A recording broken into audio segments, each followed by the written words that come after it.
Bienvenue sur Zoom In, l'émission qui vous emmène au cœur des sujets qui font l'actualité. Au cœur des sujets, c'est bien dit, S. Aujourd'hui, on va se pencher sur un sujet qui a souvent été entouré de mystères, le rôle de la Suisse pendant la Seconde Guerre mondiale. Ah oui, la Suisse. Neutre, paisible. On a tous cette image en tête. Exactement. Paysage magnifique, chocolat, banque. Mais un documentaire pose une question qui dérange. Ah bon. Dites-moi. Le titre du documentaire, c'est « Comment la Suisse a alimenté la machine de guerre d'Hitler ». Ça, c'est une question qui fait réfléchir. La Suisse aurait-elle participé au financement de la machine de guerre nazie? C'est une accusation grave. C'est pour ça qu'on va se plonger dans ce documentaire. Avec plaisir, j'ai hâte d'en savoir plus. Pour bien comprendre, il faut se remettre dans le contexte de l'époque. Oui, le contexte est essentiel. L'Allemagne, après la Première Guerre mondiale, et la crise de 1929. Une période très difficile pour l'Allemagne. Catastrophique même. L'économie est en ruine. Plus de réserves d'or, plus de devises étrangères. Exactement. Et puis Hitler arrive au pouvoir en 1933. Avec une double obsession. Laquelle? Remonter l'économie allemande, bien sûr. Logique est là. Et reconstruire une armée puissante. Ah oui, le fameux réarmement de l'Allemagne. Pour ça, il faut des matières premières. Du charbon, du fer, du caoutchouc. Et des devises pour les acheter. Et l'Allemagne n'en a pas. C'est là que la Suisse entre en scène. Tiens donc, la Suisse.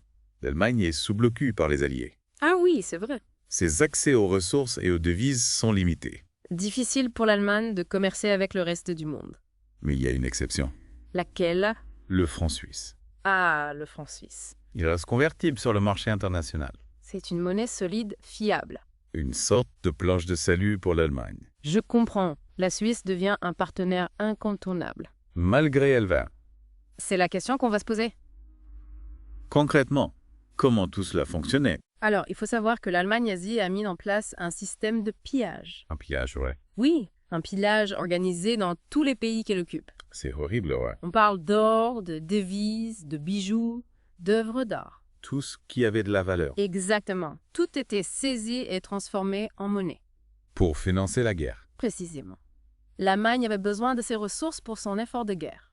On parle de sommes énormes, j'imagine. Absolument, des sommes colossales. Les dizaines de tonnes d'or. Au moins billets dans les banques centrales des pays conquis. L'Autriche, la Tchécoslovaquie. Les Pays-Bas, la Belgique. La liste est longue.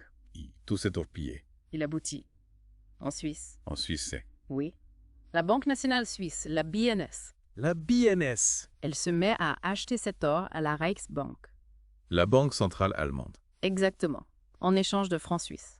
Des francs suisses que l'Allemagne va utiliser pour acheter. Par exemple, du tungstène au Portugal. Le tungstène ici. C'est quoi? Un métal essentiel pour fabriquer des armes. Ah oui, je vois. Le Portugal, ensuite, va convertir ses francs suisses en or. Auprès de la BNS. Un véritable commerce triangulaire. On comprend mieux le mécanisme. Vous voyez? Mais la Suisse, elle fermait les yeux sur l'origine de cet or. Pas tout à fait. Il y a eu des discussions à la BNS. Des discussions. Oui, des débats internes sur la provenance de cet or. Il y avait donc des gens qui s'interrogeaient. Certains responsables avaient des doutes. D'autres proposaient même de refondre les lingots. Oui, pour effacer toute trace de leur origine. Et finalement. La Suisse s'est abritée derrière le droit international. Le droit international. Oui, en arguant que les vainqueurs d'une guerre ont le droit de disposer des biens des vaincus. C'est un argument juridique. C'est là apparaissent les questions éthiques. La morale contre le roi. La Suisse, en se réfugiant derrière le droit. Ne se cachait-elle pas derrière son petit doigt? On imagine que les Alliés n'ont pas tardé à réagir. Ah ça, non. Dès 1942, les Alliés ont des preuves de ces échanges entre la Suisse et l'Allemagne. Ah oui, déjà? Oui, ils ont des renseignements, des rapports. Et ils font quoi? Ils font pression sur la Suisse, bien sûr. Pour qu'elle arrête d'acheter de l'or nazi. Exactement, ils veulent couper ce financement. Mais la Suisse? Elle hésite. Elle tergiverse. Oui, elle essaye de gagner du temps. Pourquoi? Peur des représailles allemandes, peut-être. Ou alors? L'appât du gain, sans doute. C'est quand même incroyable. Il faut attendre mars 1945. Mars 1945. Quelques semaines avant la fin de la guerre. Pour qu'elle signe un accord. Avec les Alliés, oui. S'engageant à stopper ces transactions. Enfin, on pourrait dire. Acheter de l'or à l'Allemagne nazie, alors que la fin de la guerre est imminente. Difficile à comprendre, n'est-ce pas? Comment est-ce possible? La Suisse se justifie en invoquant le droit international. Le droit international, encore. Oui, pour elle, ces transactions étaient légales. Légal peut-être, mais moralement. C'est une autre question. Et puis, il a ce détail troublant. Lequel est là? Un mois après la signature de cet accord. La BNS achète encore de l'or à la Raxbank. C'est ahurissant, ça. La logique économique a pris le dessus, on dirait. La position de la Suisse pendant la guerre est loin d'être simple. C'est moins qu'on puisse dire. Neutralité, opportunisme, peur. Un mélange complexe. Difficile de démêler le vrai du faux. C'est tout le problème. Mais la guerre a fini par se terminer. Et heureusement. Quelles ont été les conséquences pour la Suisse? Eh bien, en 1946, La Suisse est convoquée à Washington. convoqué Quéen. Oui, pour répondre de ses actes. On imagine la tension. Des négociations difficiles s'engagent. Et au final, BMW. Un accord est trouvé. Quel accord? La Suisse accepte de payer une somme en or. Pour compenser un RERA. En quelque sorte. D'une somme importante. Relativement faible, en fait. Par rapport aux sommes en jeu pendant la guerre. Oui, beaucoup considèrent que la Suisse s'en tire à bon compte. On peut imaginer le soulagement des banquiers suisses. Sans doute ça. Mais cette affaire de l'or nazi n'est que la partie visible de l'iceberg. Vous avez raison. D'autres zones d'ombre vont ressurgir bien plus tard, Effectivement. dans les années 1990. L'affaire des comptes en déchéance. Les comptes en déshérence. Des comptes bancaires ouverts en Suisse par des victimes du nazisme. Des juifs fuyant les persécutions. Souvent, oui. Et que sont devenus ces comptes après la guerre. Beaucoup de ces personnes n'ont pas survécu à la Shoah. On imagine le drame, Leurs comptes sont restés inactifs. avec des sommes parfois importantes. Oui, dormant dans les coffres des banques suisses. Et les banques hélas. Elles ont fermé les yeux pendant des décennies. C'est pas possible. Si, elles ont même mis en place des procédures. Pour empêcher la restitution de ces fonds. Aux ayants droit, oui. C'est scandaleux. On demandait des certificats de décès Des certificats de décès. pour des personnes assassinées dans des camps de concentration. C'était aberrant. Comment est-il possible que cela ait pu durer aussi longtemps? Le secret bancaire en Suisse, vous savez. Ah oui, le fameux secret bancaire suisse. Sacré, intouchable. Un argument marketing pour attirer les capitaux étrangers. Mais aussi un écran de fumée. Pour masquer des pratiques douteuses. Voire criminelles. Et comment tout cela a-t-il été révélé? Au milieu des années 90, le Congrès juif mondial. Le Congrès juif mondial, Champa, Il lance une campagne internationale. pour dénoncer ces pratiques. Exactement. Il parle de la plus grande escroquerie de l'histoire. Et les États-Unis, Il menace la Suisse de sanctions économiques. s'ils ne font rien. Oui, la pression monte. La Suisse, réputée pour son calme et sa stabilité. Se retrouve sous le feu des projecteurs. Comment réagit-elle? Au début, les banques et les autorités suisses minimisent l'affaire. Il n'y est Ils parlent de quelques comptes isolés. de sommes insignifiantes. Oui, ils tentent de minimiser. Mais la pression internationale est trop forte. Ils ne peuvent plus se cacher. On imagine le scandale La honte pour un pays qui se vantait de sa moralité. de sa neutralité. Oui, un véritable coup de tonnerre. La Suisse est obligée de faire face à son passé. Oui, sous la pression de l'opinion publique internationale. Que fait-elle Une commission d'historiens est créée. pour enquêter sur le rôle de la Suisse pendant la guerre? Exactement, les archives sont ouvertes. Et les révélations se succèdent.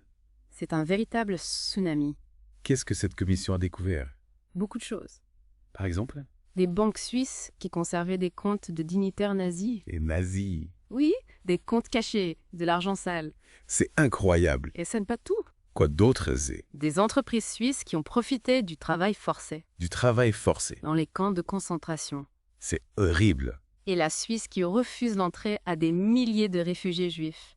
Fuyant la Shoah, Oui, un véritable scandale. le mythe de la Suisse s'effondre. Le petit pays neutre et humanitaire. C'est une image qui a volé en éclats. Les Suisses découvrent la vérité. Une vérité dérangeante. Leur pays a collaboré avec le régime nazi. C'est un véritable choc pour l'image de la Suisse. Oui, un choc profond. Et l'affaire des comptes en déchéance, comment s'est-elle terminée? Après des années de batailles juridiques et diplomatiques. Des années. Oui, les banques suisses ont fini par céder. Elles ont accepté de payer. Oui, une compensation aux victimes du nazisme. Et à leurs descendants. Exactement. Combien? 1,25 milliard de dollars. C'est une somme considérable. Oui, mais est suffisant pour réparer le mal causé. C'est la question qu'on peut se poser. C'est une question difficile. Oui, l'argent ne peut pas vraiment effacer la douleur des victimes. Non, bien sûr. Mais c'était important de reconnaître les injustices. Oui.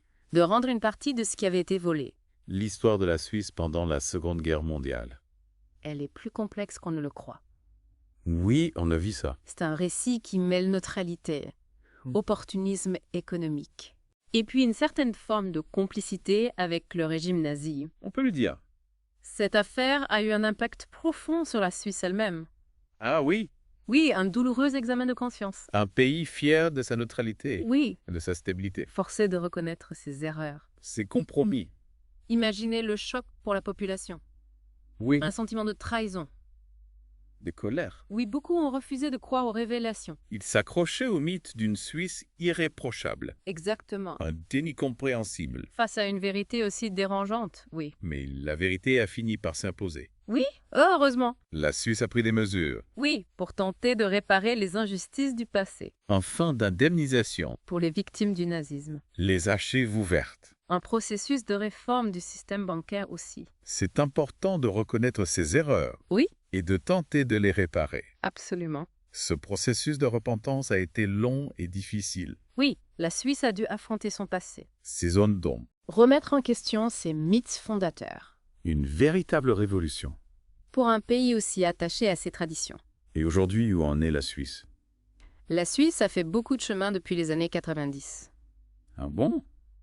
Oui, des lois plus strictes contre le blanchiment d'argent.